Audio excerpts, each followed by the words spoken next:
Yang terhormat Bapak Kepala Sekolah, yang saya hormati Bapak Ibu Guru beserta staf tata usaha.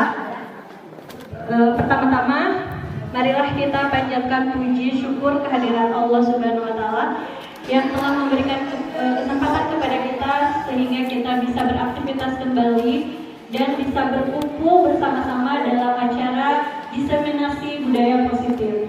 Salawat dan salam tak lupa kita haturkan kepada Nabi akhir zaman kita, Nabi Muhammad SAW, kepada para sahabatnya, kepada para pengikutnya yang setia sampai akhir zaman. Semoga kita semua termasuk umat yang mendapat syafaatnya kelak fil yaumil qiyamah. Amin ya Allah ya rabbal alamin. Bapak Ibu guru hebat, hari ini saya akan diseminasi budaya positif. Jadi saya mengucapkan selamat datang. Mari belajar bersama, berkolaborasi, saling berbagi, mendukung demi mewujudkan disiplin di sekolah tercinta kita ini. Bapak Ibu guru sekalian, diseminasi ini adalah menyebarkan pemahaman dan penerapan pengalaman. Ini adalah sebagai aksi nyata pada modul 1.4. Diseminasi budaya positif ini akan kita bahas bersama saya, Hilda Meldasari, calon guru penggerak angkatan 10 SMPN 1 Pasirwangi, Kabupaten Garut. Perkenalkan Bapak Ibu, di sini ada fasilitator saya, Ibu Haja Sri Mulyani SPD MPD.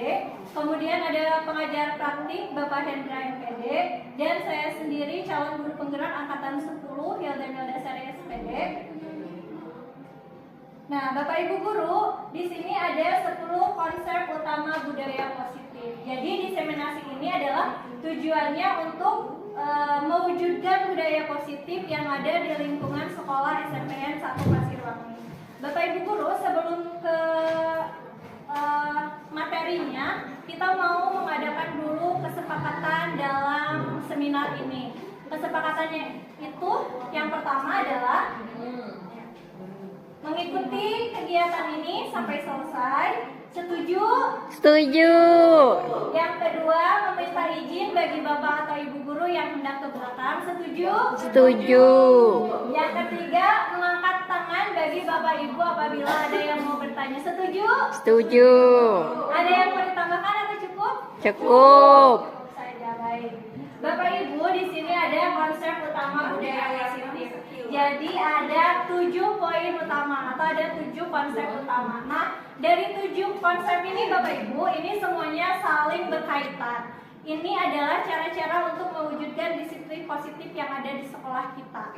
Yang pertama itu ada perubahan paradigma belajar. Nah, kalau sekarang Bapak Ibu guru ada yang masih menggunakan teacher center, artinya pembelajarannya itu berpusat pada guru, mari sama-sama kita rubah menjadi student center Bapak Ibu guru. Artinya pembelajaran yang berpusat pada murid. Di sini murid berhak untuk menentukan cara belajarnya sendiri. Nah, kita hanya memfasilitasinya saja gitu ya Bapak Ibu guru. Nah, kemudian nanti kita ada disiplin positif, ada kebutuhan dasar manusia, ada motivasi perilaku manusia, ada 5 posisi kontrol, kemudian ada segitiga restitusi, dan yang terakhir ada keyakinan kelas. Ini semuanya saling berkaitan ya Bapak Ibu. Jadi yang pertama itu adalah yang harus dirubah itu adalah mindset pikiran kita, perubahan paradigma belajar kita dari yang teacher center menjadi student center. Nah, setelah kita merubah paradigma pembelajaran, itu kita selanjutnya memahami apa sih itu disiplin positif. Kalau selama ini kita mengetahuinya itu hanya disiplin, tapi hari ini kita akan belajar mengenai disiplin positif. Nah, disiplin positif itu pasti berkaitan juga dengan kebutuhan dasar manusia. Jadi tidak hanya kita akan membahas tentang kebutuhan dasar anak saja, tapi kita akan memahami apa sih kebutuhan dasar dari kita pribadi, rekan sejawat kita, dan murid-murid kita. Kemudian dari kebutuhan dasar itu adalah yang mendasari motivasi perilaku manusia. Jadi kalau ada siswa yang bertindak tidak sesuai dengan kesepakatan, itu pasti ada kebutuhan dasarnya yang tidak terpenuhi, sehingga menimbulkan motivasi perilaku si anak itu yang menyimpang dari aturan, misalkan seperti itu. Kemudian dari motivasi perilaku itu berkaitan juga ke 5 posisi kontrol. Jadi kita itu harus memahami posisi kita sebagai pendidik itu seperti apa. Nah, itu ada di 5 posisi kontrol. Nanti ada penghukum, nanti kita bahas sama-sama posisi mana yang kira-kira posisi terbaik bagi anak didik kita. Nah, dari 5 posisi kontrol itu kita akan memahami segitiga restitusi. Segitiga restitusi itu adalah merupakan dialog dari murid dan guru untuk jadi murid itu melakukan kesalahan, kemudian muridnya sendiri yang mencari solusi dari masalah yang dihadapi murid tersebut. Nah, kalau kita sudah memahami segitiga restitusi ini, itu pasti ke muridnya itu pasti keyakinan kelas, pasti bisa berdampak kepada keyakinan kelas siswa. Keyakinan itu Bapak Ibu ya, kalau kita analogikan gitu, kita itu memakai helm itu demi keselamatan. Nah, tanpa kita sadari, setiap kita pakai mau berangkat menggunakan sepeda motor, kita langsung pakai helm. Kenapa? Karena sudah ada keyakinan diri kita bahwa kalau kita berkendara tidak menggunakan helm, itu pasti keselamatan nyawa kita terancam. Nah, di sini kita akan mempelajari bagaimana membentuk keyakinan kepada diri siswa sehingga siswa itu bisa bertindak, tidak harus dikasih tahu gitu, tapi melekat pada keyakinan diri yang ada pada siswa tersebut. Jadi kita tidak usah mengingatkan tentang peraturan. Kalau keyakinan itu sudah terbentuk dalam diri siswa, itu pasti kita tidak usah mengingatkan, karena keyakinannya itu munculnya itu dari motivasi intrinsik siswa, dari dalam diri siswa. Jadi insya Allah setelah kita mempelajari ini, tidak ada lagi siswa yang bertindak menyimpang gitu, karena keyakinan dari yang ada di sekolah ini sudah melekat pada diri siswa. Nah, Bapak Ibu, yang harus Bapak Ibu ingat itu adalah setiap kejadian yang ada di sekolah itu adalah proses pembelajaran. Jadi ketika siswa melakukan sesuatu kesalahan, itu merupakan proses pembelajaran dari siswa dan bagi kita sebagai guru yang berada di sekolah ini.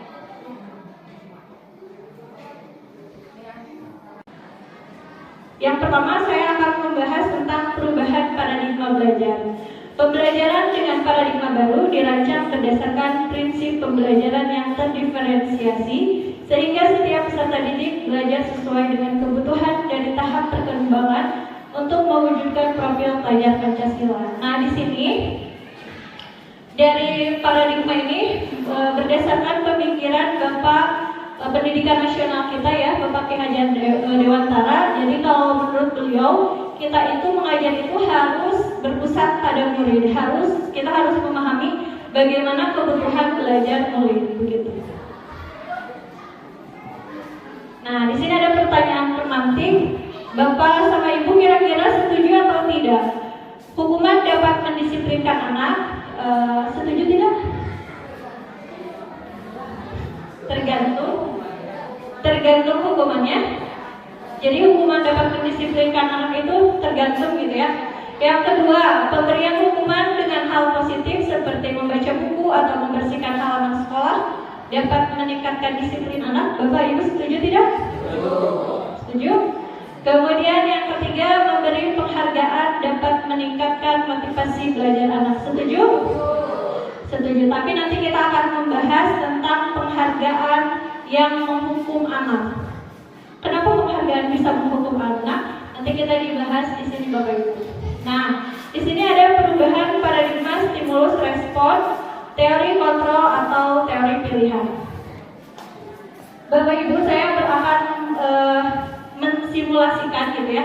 Kalau ada dua orang yang satu memegang di tangannya itu memegang barang yang sangat berharga. Dia menggenggamnya seperti ini. Kemudian ada satu orang lagi, ya, dia boleh memaksa orang ini sebagai untuk membuka tangannya, boleh menghardik, boleh mengancam, boleh memberi uang. Kira-kira kalau posisi Bapak Ibu ada di pemegang ini akan dibuka nggak? Akan dibuka tidak? Kenapa? Karena barang berharga. Berarti intinya posisi kontrol itu yang mengendalikan kita sendiri. Kita yang akan membuat keputusan kita akan membuka atau tidak. Kita akan memberikan barang berharga ini atau tidak gitu ya. Nah itu adalah posisi kontrol kita yang mengontrolkan diri kita sendiri. Nah di sini ada perubahan paradigma stimulus respon teori kontrol atau teori pilihan. Siapa sesungguhnya yang memilih kontrol? Dalam stimulus respon itu ada realitas atau kebutuhan kita sama. Terus teori kontrolnya realitas atau kebutuhan kita berbeda. Ini Bapak Ibu banyak ya, tapi saya akan menyimpulkannya.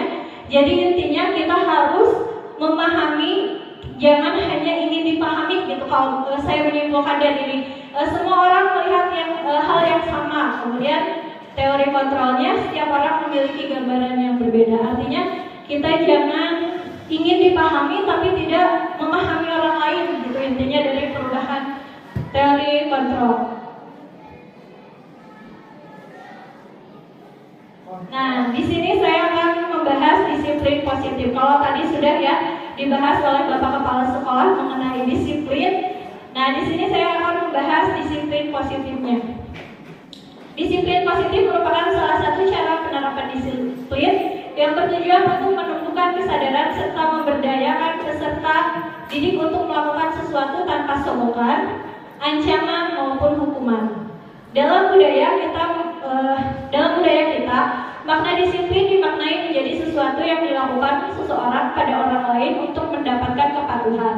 Kita kecenderungan menghubungkan kata disiplin dengan kata ketidaknyamanan. Nah, di sini kita sebagai pendidik bertujuan untuk menciptakan peserta didik yang memiliki disiplin positif gitu ya Pak, sehingga mereka bisa berperilaku dan mengacu pada nilai-nilai kebajikan dan universal.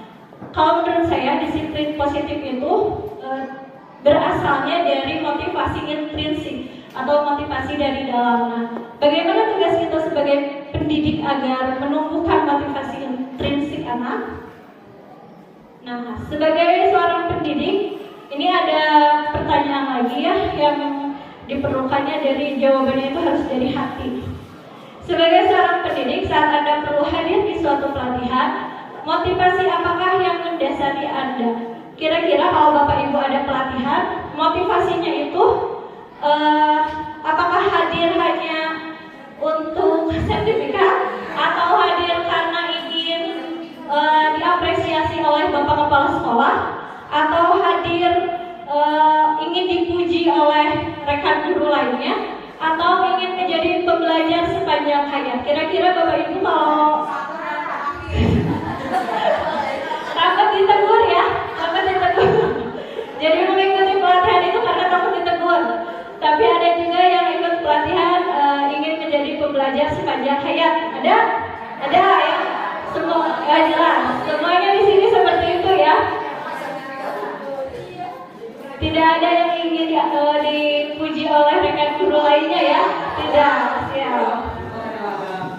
Nah, di sini ada kebutuhan dasar Bapak Ibu. Kebutuhan dasar manusia itu ada 5. Yang pertama bertahan hidup, yang kedua penguasaan, yang ketiga kesenangan, yang keempat yang pertama belajar hidup, yang kedua kasih sayang, yang ketiga penguasaan, yang keempat kebebasan, dan yang kelima kesenangan. Ini adalah kebutuhan dasar hidup yang dimiliki oleh setiap manusia. Jadi bukan peserta didik saja, tapi kita juga memerlukan 5 kebutuhan dasar ini. Nah, maka ketika seorang murid melakukan sesuatu yang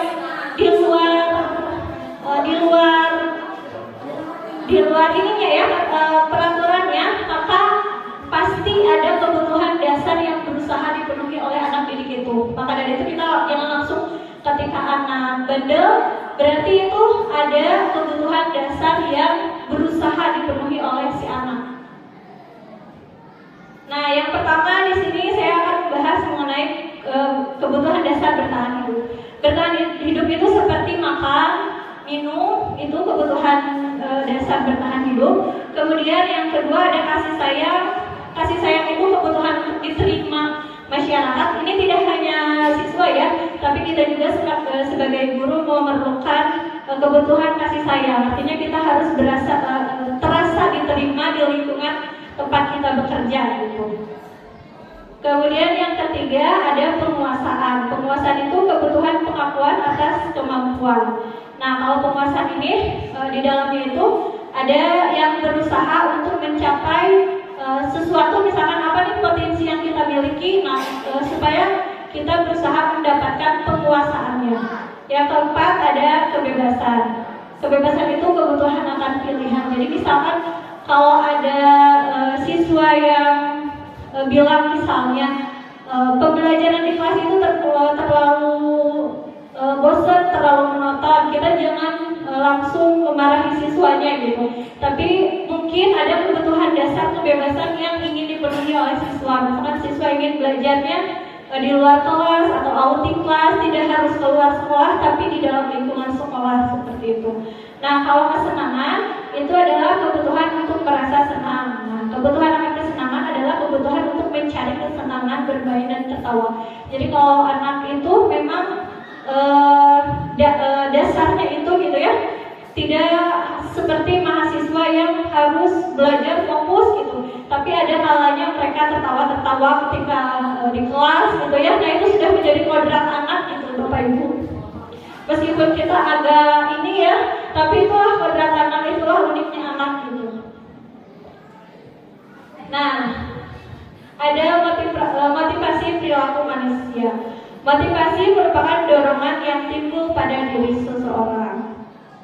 Yang pertama, menghindari ketidaknyamanan dan hukuman murid merupakan hukuman disiplin diri karena ia takut dihukum, merupakan motivasi ekstrinsik. Bapak Ibu, kalau hukuman itu membuat siswanya itu jadi mereka melaksanakan peraturan karena takut dihukum gitu ya. Yang kedua, mendapatkan imbalan. Kemudian yang ketiga, menghargai nilai-nilai kebajikan diri sendiri. Murid melakukan disiplin ini karena sadar akan nilai kebajikan. Jadi motivasi murid itu ada 3. Yang pertama, motivasi sekolah misalkan. Kenapa sekolah? Karena takut tidak naik. Berarti itu motivasinya karena takut hukuman.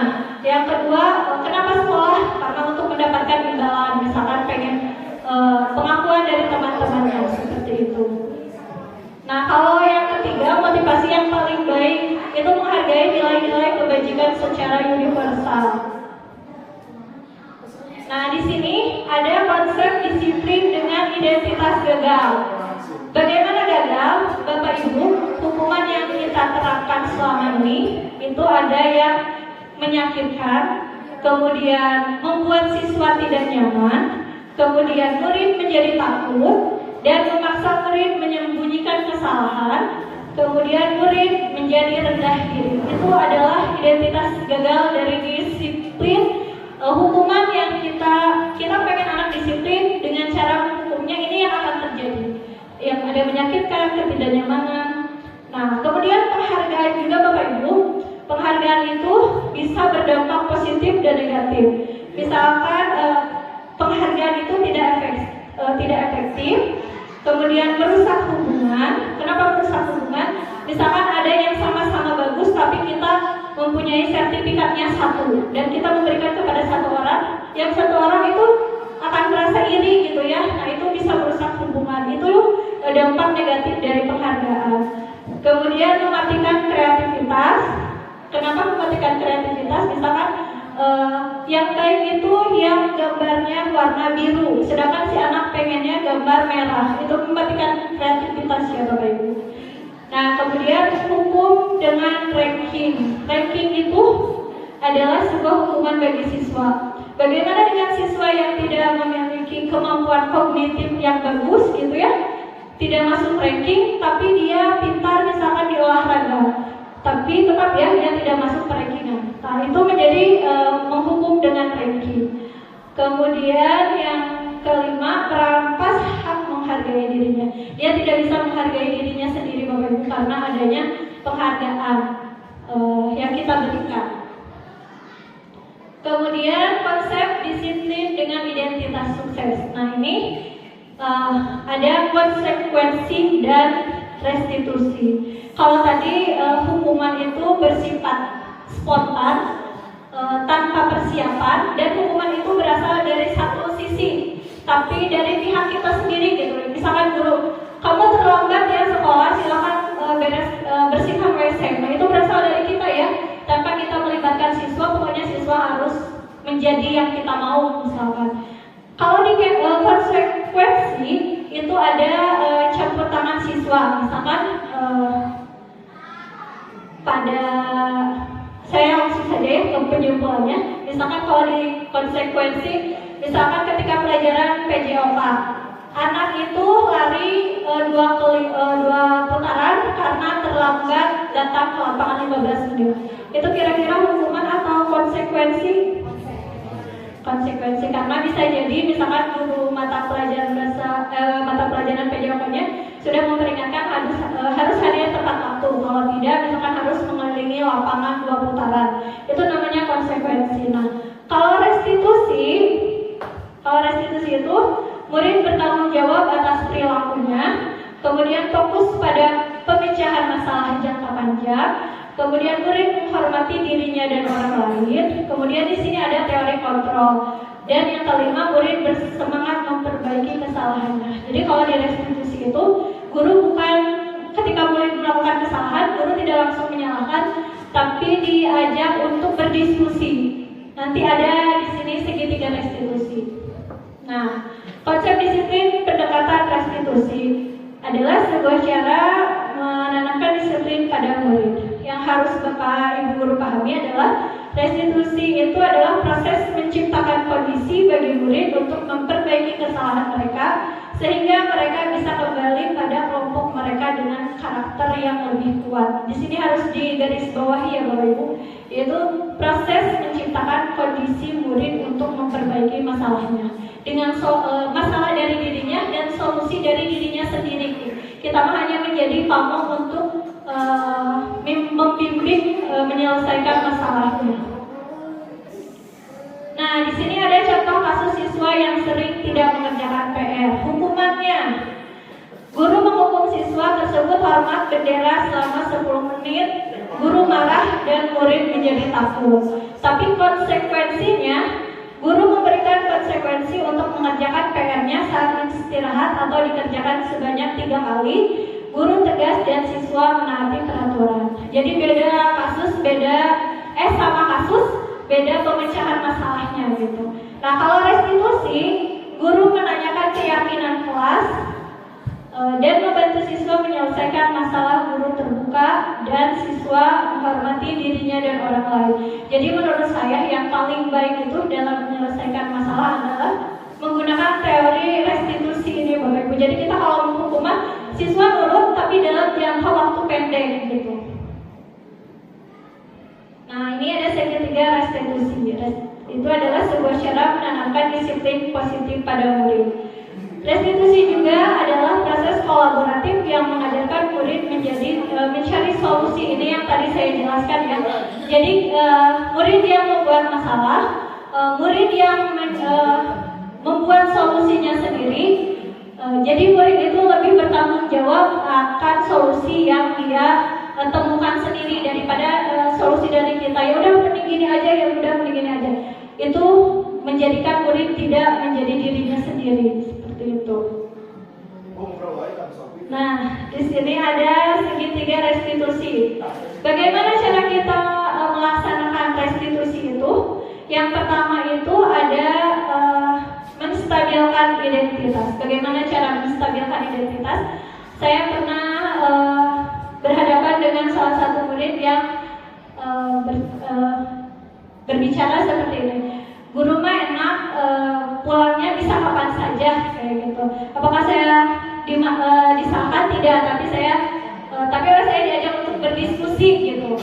Bagaimana menurut kamu? Guru mah gerbangnya selalu terbuka setiap saat untuk guru katanya. Terus guru mah bisa pulang kapan saja.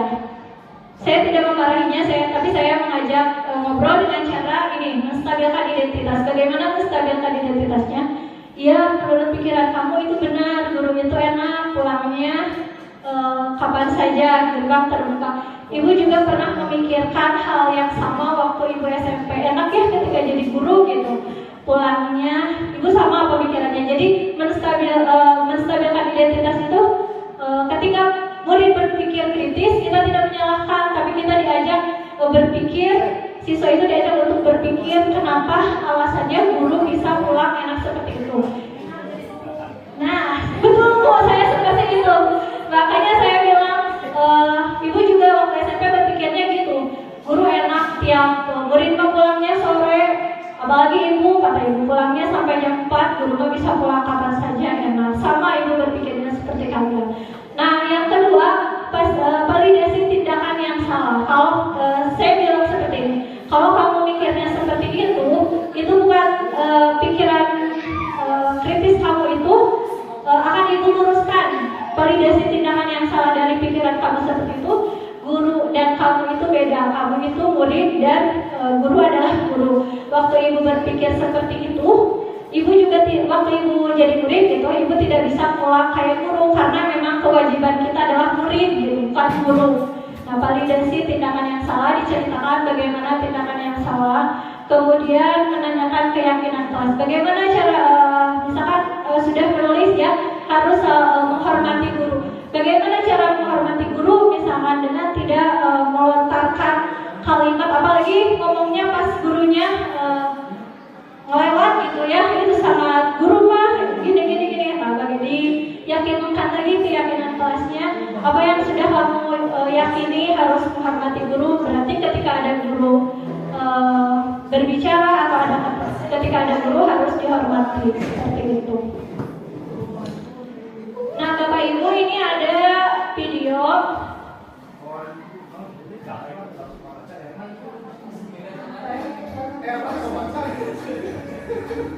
yang mana Pak? Sama ya, ibu dan bapak guru hebat dalam penerapan disiplin positif dan salah satu program yang dikembangkan adalah posisi kontrol. 5% kontrol masing-masing adalah proses perjalanan seorang pendidik agar dapat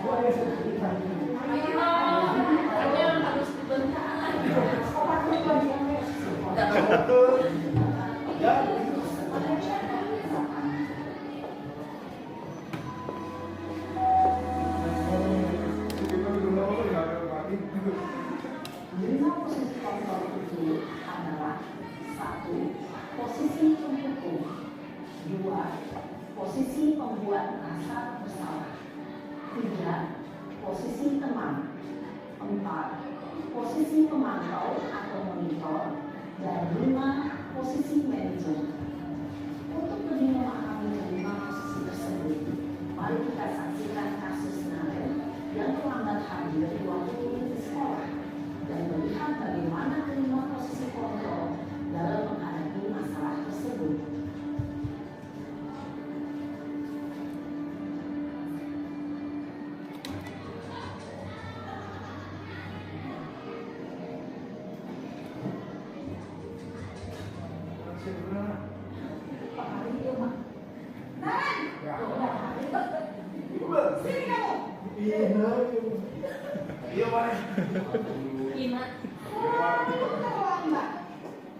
Kamu deh, pasti terlambat.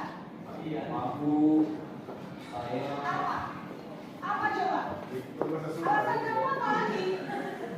Kapan sih kamu tidak terlambat? Malah sekali ya kamu jadi anak. saya Dasar pemalas. Gak kapok-kapok sih kamu. Sudah berapa kali terlambat? Sana, kamu beli lapangan basket 2 kali. Per hari. Kenapa? Kamu anak ibu. Berani-beraninya jawab. Sudah terlambat, masih berani jawab pula. Bu Farida. Beli lapangan basket 5 kali sekalian. Biar kamu. Cepat. Pergi sana ke lapangan basket.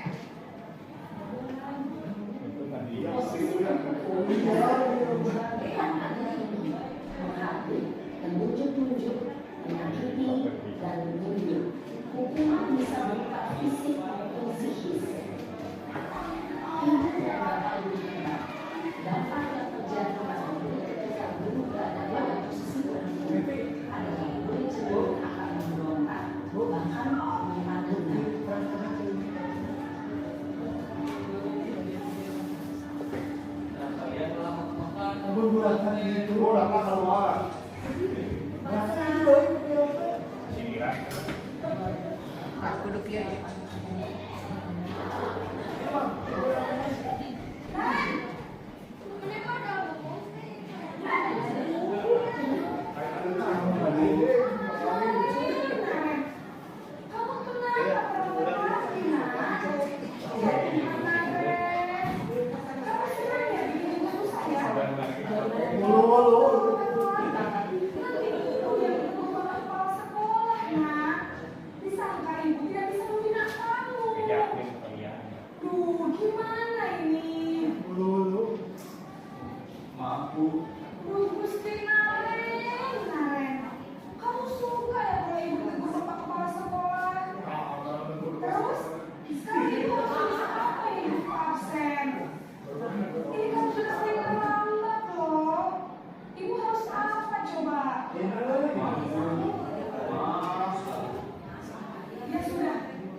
Posisi membuat rasa bersalah, berbicara dengan nada tenang, cenderung lembut, namun kata-kata yang digunakan membuat diri merasa menjadi orang yang gagal, memandang buruk dirinya sendiri, merasa tidak berharga, dan tidak sanggup membahagiakan Sopi, orang lain. udah ngobrol aja.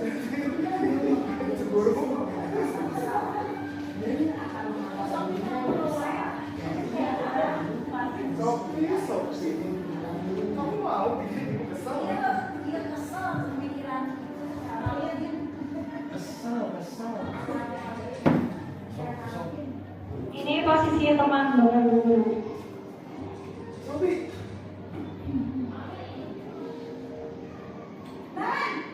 Tuh.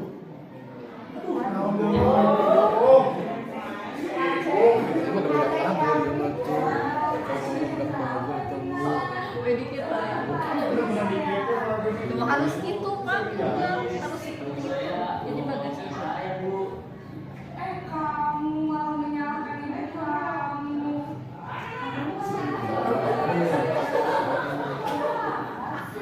Iya. Iya Bu. Jangan sebalikkan tadi. Kan dikit tuh modelannya. Dipercepat saja ya Bu Ibu. Kalau posisi teman ini kurang baik ya kalau kita jadikan posisi kontrol kita ada di teman. Kenapa? Karena murid akan selalu berlindung kepada kita. Jadi kalau ada masalah pasti nyarinya kita. Soalnya kita itu tidak tegas, terlalu baik gitu ya kalau di posisi teman ini. Kita belum berbicara aja.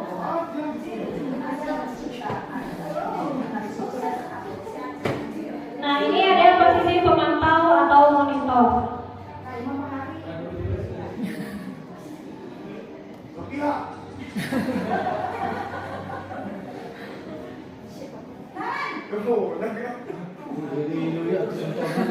Kan ada 3 kita nih harus pilih yang mana. Bagus yang Apa mana. peraturan sekolah kita tentang jam berapa kita harus masuk sekolah kan? Kita kedua yang sama Iya betul. Sekarang sudah jam 7. menanggap Sekarang sudah konsekuensi jadwal lain. tapi harus jadi monitor Tinggal kelas pas jam istirahat selama 20 menit. Nah kalau di posisi pemantau ini ibu bapak guru itu fokus pada peraturan yang ada di sekolah. Jadi peraturan sekolah jam 7 siswa dipantau masuk jam 7 enggak. Peraturan sekolah misalkan memakai tidak boleh memakai sepatu putih, bapak ibu memantau pakai enggak, kalau ada dipanggil. Seperti itu ya posisi pemantau. Jadi sekarang bagaimana ya? Maaf Bu. Ini adalah posisi manajer. Selamat pagi Bu. Selamat pagi Arya. manajer. Saya terlambat. Ya, sekolah masuknya jam 7, sekarang sudah jam 7.20. Jadi sekarang bagaimana ini Arya? Maaf Bu. Saya lupa saya semalam Baiklah, menurut kamu, keyakinan sekolah yang mana yang berkaitan dengan bobot? Menghargai diri sendiri dan orang lain mungkin Bu. Jadi, apakah Anda meyakini prinsip saling menghormati tersebut? Iya Bu, saya meyakininya. Apakah Anda bersedia memperbaiki masalah keterlambatan tersebut? Bersedia Bu. Bagaimana Anda mau memperbaiki masalah keterlambatan ini? Saya akan coba untuk tidak lupa menyedang alarm saya Bu. Baik, kalau dalam pembicaraan di rumah, ada orang yang kira-kira bisa bantu mengingatkan tidak? Ada Bu, karena saya. Nah, dari posisi kontrol ini Bapak Ibu, menurut Bapak Ibu yang paling bagus itu yang mana? Sama Maria, Yang bagian manajemen ya, itu posisi kontrol yang paling terbaik karena penghukum tidak ya. Kemudian posisi sebagai teman juga itu tidak baik. Bapak Ibu, ada satu buah video lagi.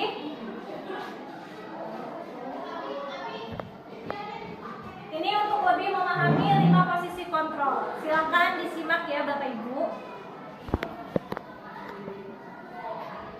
Di sini ada penerapan segitiga restitusi. Bagaimana cara menerapkan segitiga restitusi? Pul rayar. salam dan bahagia Ibu dan Bapak guru hebat. Pada video kali ini kita akan membahas tentang salah satu program disiplin positif yang diterapkan di lingkungan sekolah yang dikenal dengan nama restitusi.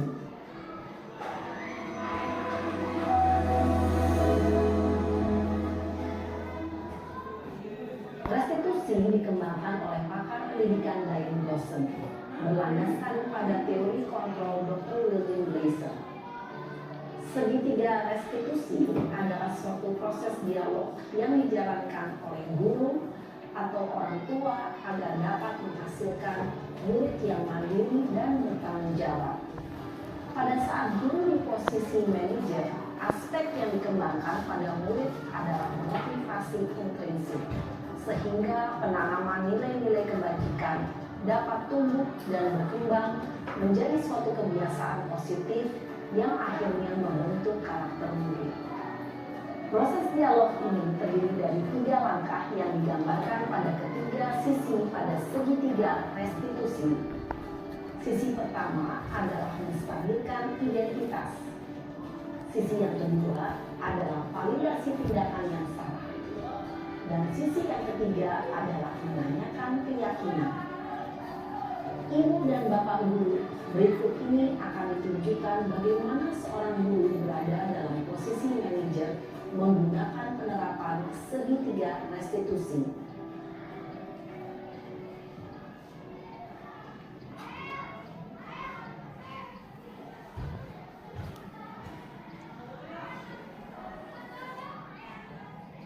Siang sana. Siapa? Sudah lama nggak ketemu Sarah?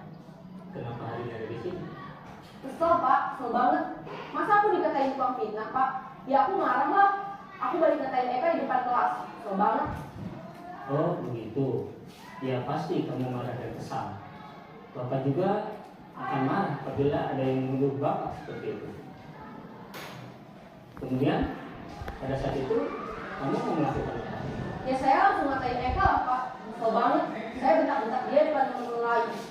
Oh begitu. Pasti kamu melakukan seperti itu karena suatu alasan tertentu kan? Iyalah, masa saya diam saja Pak? Ya saya bela diri lah. Masa saya dituduh tukang fitnah? Ya wajar lah. Mempertahankan harga diri itu sesuatu yang penting buat kamu. Untung kamu tidak bertindak lebih kegagalan, hanya membentak-bentak. Iya Pak. Untung saya masih bersabar dan hanya membentak saja. Sudah gemes padahal. Saya pasti bela diri lah. Ya pasti ya. Tapi kamu memilih untuk tetap bertahan dan bersabar. Kamu memilih untuk tidak berbuat lebih parah lagi. Iya. Nah, sekarang coba kita lihat lagi tindakan kamu yang bentak-bentak Eka di kelas. Tindakan kamu itu kira-kira sesuai dengan keyakinan kelas atau prinsip kamu tidak? Enggak lah Pak. Capek Pak jadi marah. Jadi keyakinan atau prinsip mana yang kurang sesuai dengan keinginan kamu? Ya, saya sebenarnya sangat dari orang lain. Mungkin saat itu saya menjadi emosi, jadi tidak menunjukkan sikap itu. Kamu meyakini tidak? Menghargai orang lain itu penting buat kamu. Yakinlah Pak. Iya, setuju. Kita harus saling menghargai. Namun ada juga keyakinan yang kita sepakati yang perlu kita jauhkan apabila kita sedang marah, kan? Ya, saya bisa lebih proaktif, mulai dengan diri sendiri. Saya bisa jadi lebih sabar, lebih baik. Mau apa soalnya? Kira-kira kamu bersedia memperbaiki masalah ini tidak? Bersedia Pak. Kalau kamu memperbaiki masalah ini, kamu akan menjadi orang seperti apa? Saya akan jadi orang yang bertanggung jawab kali ya Pak. Dan senantiasa proaktif. Iya, menurut kamu bagaimana rasanya menjadi orang seperti itu? Ya nyaman lah, bangga bisa bersabar dan menahan diri. Baiklah kalau begitu. Yuk kita pikirkan bagaimana memperbaiki masalah ini.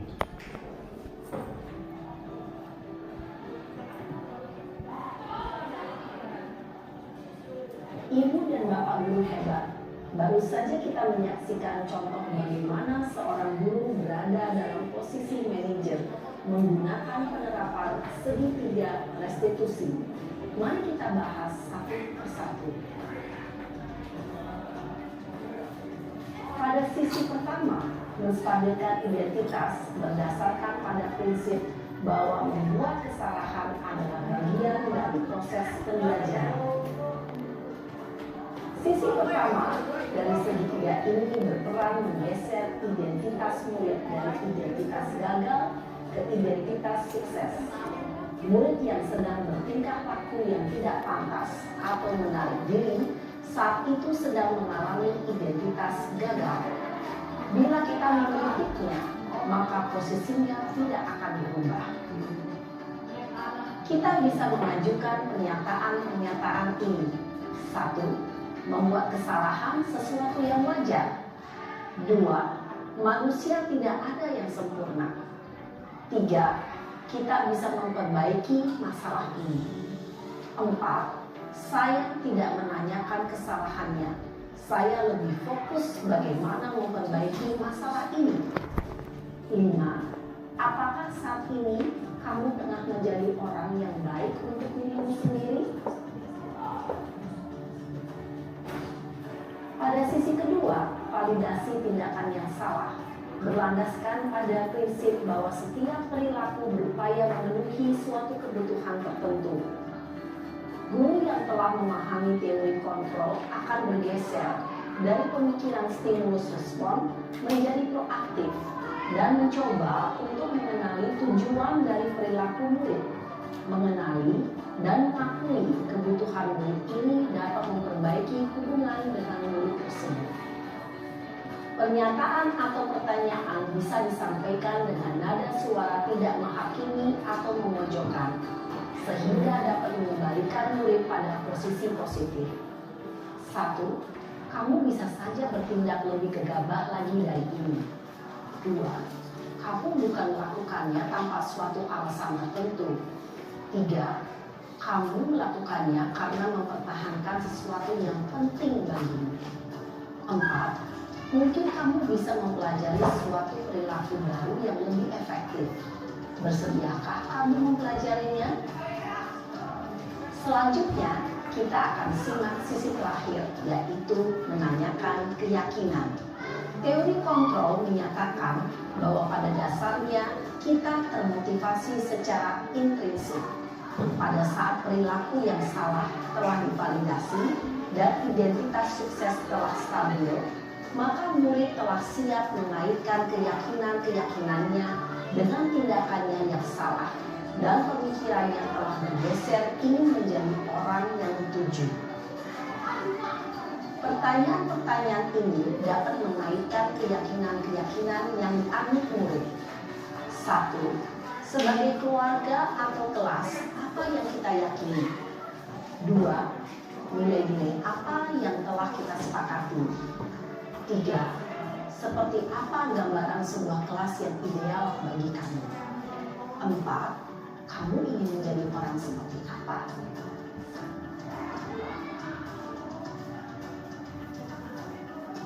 Dalam menerapkan segitiga restitusi, perlu diperhatikan beberapa hal, yaitu 1. Perilaku yang salah perlu dikaitkan dengan nilai-nilai atau keyakinan-keyakinan yang telah disepakati atau dituju. 2. Kesediaan orang yang melakukan kesalahan untuk memperbaiki masalah. 3. Pemecahan masalah sebisa mungkin relevan atau memiliki hubungan dengan masalah yang ada. 4. Usaha. Perlu adanya suatu usaha perbaikan dari pihak yang berbuat kesalahan. 5. Waktu. Perlu didedikasikan waktu dari pihak yang berbuat kesalahan. Tanyakan kapan akan mulai diberlakukan usaha untuk memperbaiki masalah.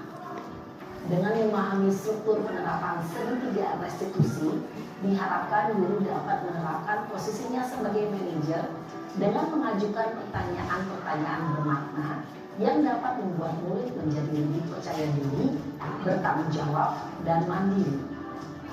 Nah, Ibu Bapak Guru perlu tidaknya mengikuti ketiga tahapan dalam segitiga restitusi bergantung pada ringan beratnya suatu permasalahan.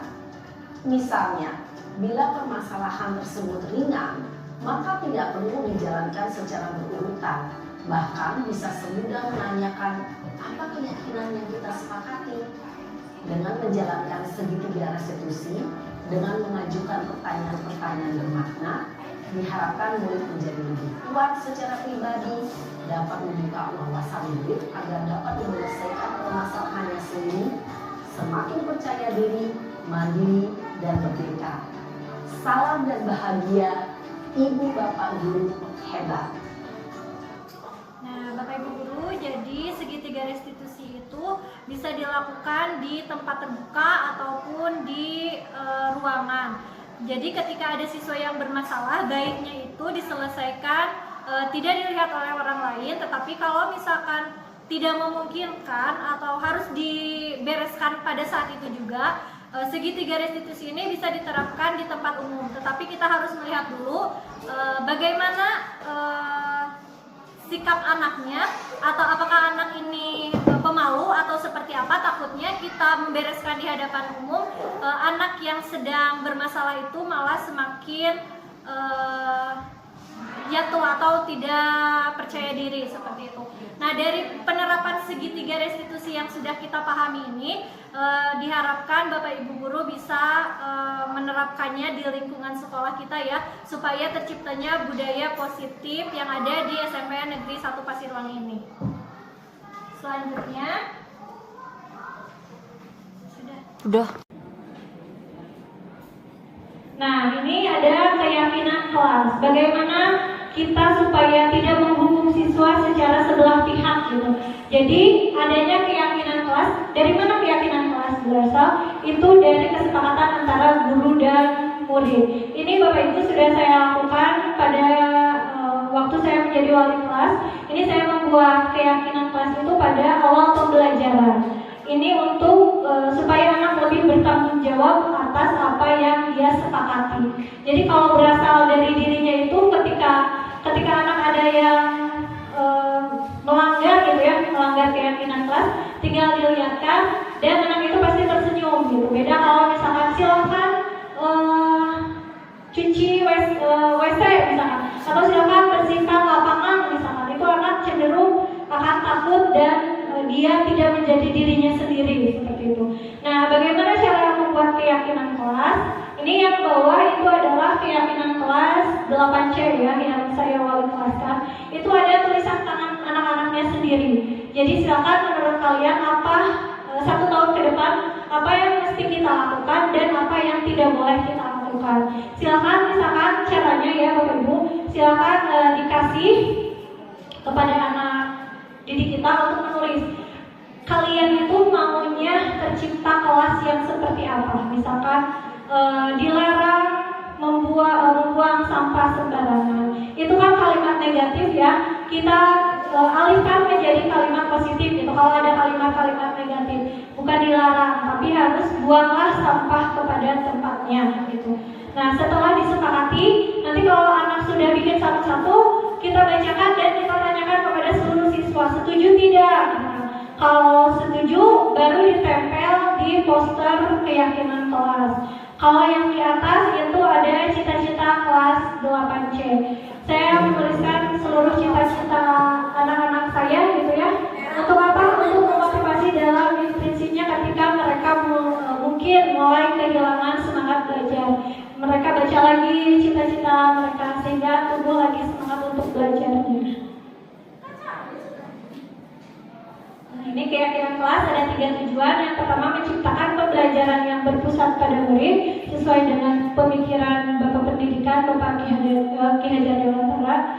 Kemudian yang kedua, memunculkan keterlibatan murid dalam menentukan kelas yang diimpikan sehingga murid lebih bertanggung jawab atas keputusan yang mereka buat bersama. Dan yang ketiga, menemukan komunikasi efektif antara murid dan guru. Jadi mereka itu bisa bertukar pendapatnya, mengeluarkan pendapat mereka itu maunya seperti apa, mereka maunya kesepakatan yang seperti apa. Itu mengapresiasi mereka agar mereka didengar gitu ya. Mereka akan merasa senang kalau mereka didengar. Jadi jangan hanya peraturan itu, pokoknya mah cuma ibu kelas ini mah, pokoknya mah gimana wali kelasnya tidak. Tapi mereka ikut terlibat dalam membuat keyakinan kelas. Nah, di sini yang tadi sudah saya jelaskan. Dalam penerapan program disiplin positif, hendaknya guru memiliki standar kepribadian, profesional dan sosial baik, di mana guru mampu berefleksi pada posisi kontrolnya saat ini, bagaimana perjalanan dirinya sebagai among atau posisi manajer yang menuntut murid-murid menjadi insan yang mandiri, merdeka dan bertanggung jawab. Terima kasih Bapak Ibu, dan nanti ya di sesi selanjutnya saya akan membagikan kuesioner itu mengenai kebutuhan dasar apa atau apa yang ibu dan bapak guru rasakan selama ini. Nanti itu ada beberapa soal yang diisi sesuai dengan diri kita. Misalkan nanti ada pilihannya dari 1 sampai 5. Ibu bapak tinggal checklist kira-kira yang mencerminkan diri ibu bapak itu yang mana. Nah, nanti saya tidak hanya membagikan kuesioner ini kepada ibu bapak, tapi juga kepada sampel siswa setiap kelas. Nah, nanti di sesi kedua itu kita akan sama-sama membahas kebutuhan siswa mana yang perlu dipenuhi oleh kita, dan diri kita sendiri kebutuhan yang mana kira-kira yang harus dipenuhi oleh diri kita sendiri gitu ya, supaya kita merasa nyaman berada di lingkungan sekolah kita. Karena ibu bapak, kolaborasi itu sangat penting di dalam sekolah gitu ya. Sekolah yang hebat, sekolah yang berkualitas itu terbentuk dari kolaborasi semua warga sekolahnya. Nah, insya Allah ya, dengan kita mempelajari materi ini, kolaboratif kita, rasa kasih sayang kita antar sesama guru dan warga sekolah lainnya bersama siswa itu dapat terbentuk sehingga menciptakan lingkungan budaya positif di sekolah kita, dan nantinya sekolah kita akan menjadi sekolah yang hebat dan berkualitas. Terima kasih atas waktunya Bapak Ibu semuanya. Sekian dari saya. Wassalamualaikum warahmatullahi wabarakatuh.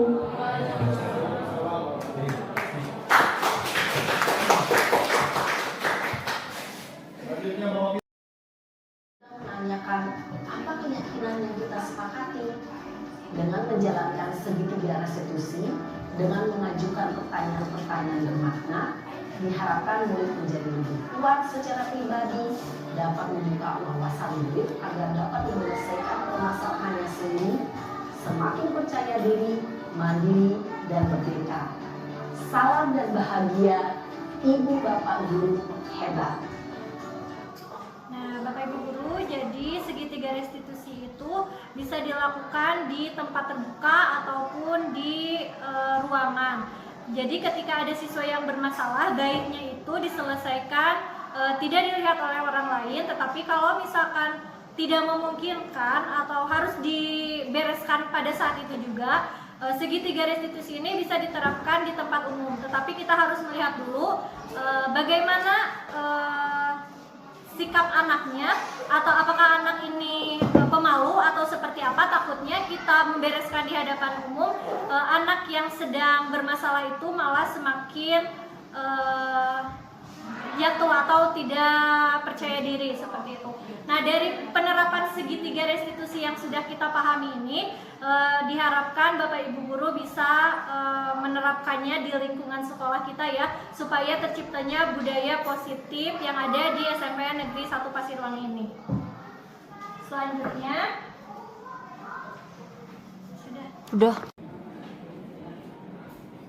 Nah, ini ada keyakinan kelas. Bagaimana kita supaya tidak menghukum siswa secara sebelah pihak gitu. Jadi adanya keyakinan kelas. Dari mana keyakinan kelas berasal? Itu dari kesepakatan antara guru dan murid. Ini Bapak Ibu sudah saya lakukan pada waktu saya menjadi wali kelas.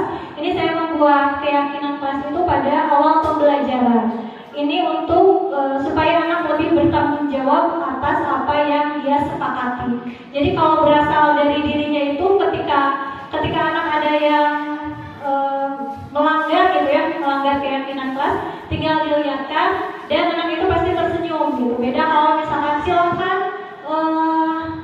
cuci WC misalkan, atau silakan bersihkan lapangan misalkan, itu anak cenderung akan takut dan dia tidak menjadi dirinya sendiri seperti itu. Nah, bagaimana cara membuat keyakinan kelas? Ini yang bawah itu adalah keyakinan kelas 8C ya, yang saya wali kelaskan. Itu ada tulisan tangan anak-anaknya sendiri. Jadi silakan menurut kalian apa 1 tahun ke depan apa yang mesti kita lakukan dan apa yang tidak boleh kita lakukan.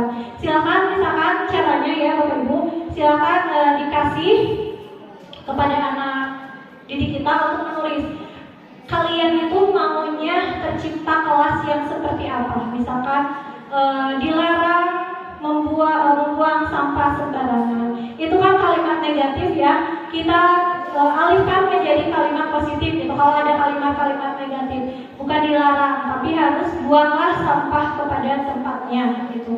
Nah, setelah disepakati, nanti kalau anak sudah bikin satu-satu, kita bacakan dan kita tanyakan kepada seluruh siswa, setuju tidak?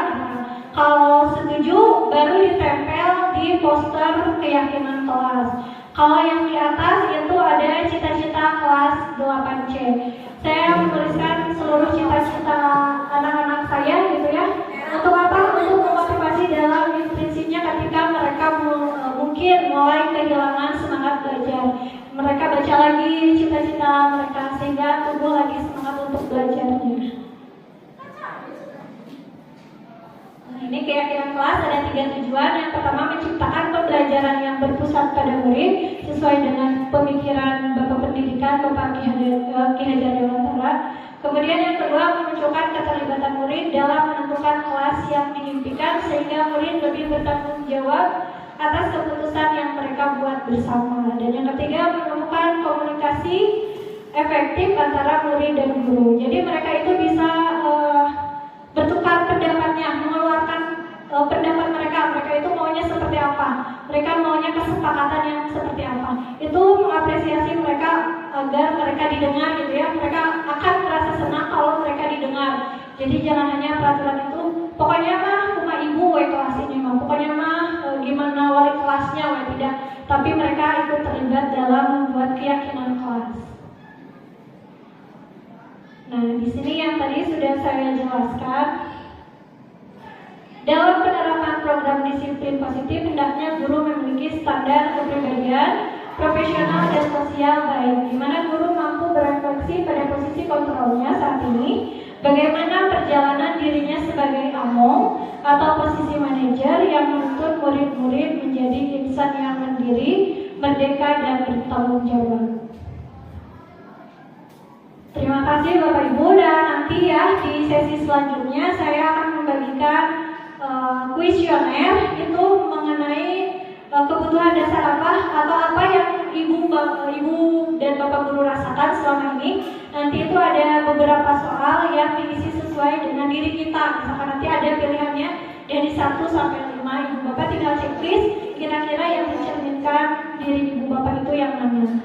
Nah, nanti saya tidak hanya membagikan kuesioner ini kepada ibu bapak, tapi juga kepada sampel siswa setiap kelas.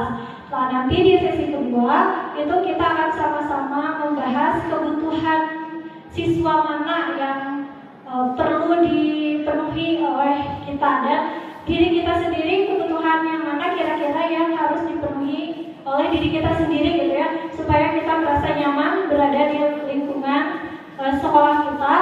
Karena Ibu Bapak, kolaborasi itu sangat penting di dalam sekolah gitu ya. Sekolah yang hebat, sekolah yang berkualitas itu terbentuk dari kolaborasi semua warga sekolahnya. Nah, insya Allah ya, dengan kita mempelajari materi ini, kolaboratif kita, rasa kasih sayang kita antar sesama guru dan warga sekolah lainnya bersama siswa itu dapat terbentuk, sehingga menciptakan lingkungan budaya positif di sekolah kita, dan nantinya sekolah kita akan menjadi sekolah yang hebat dan berkualitas. Terima kasih atas waktunya Bapak Ibu semuanya. Sekian dari saya. Wassalamualaikum warahmatullahi wabarakatuh.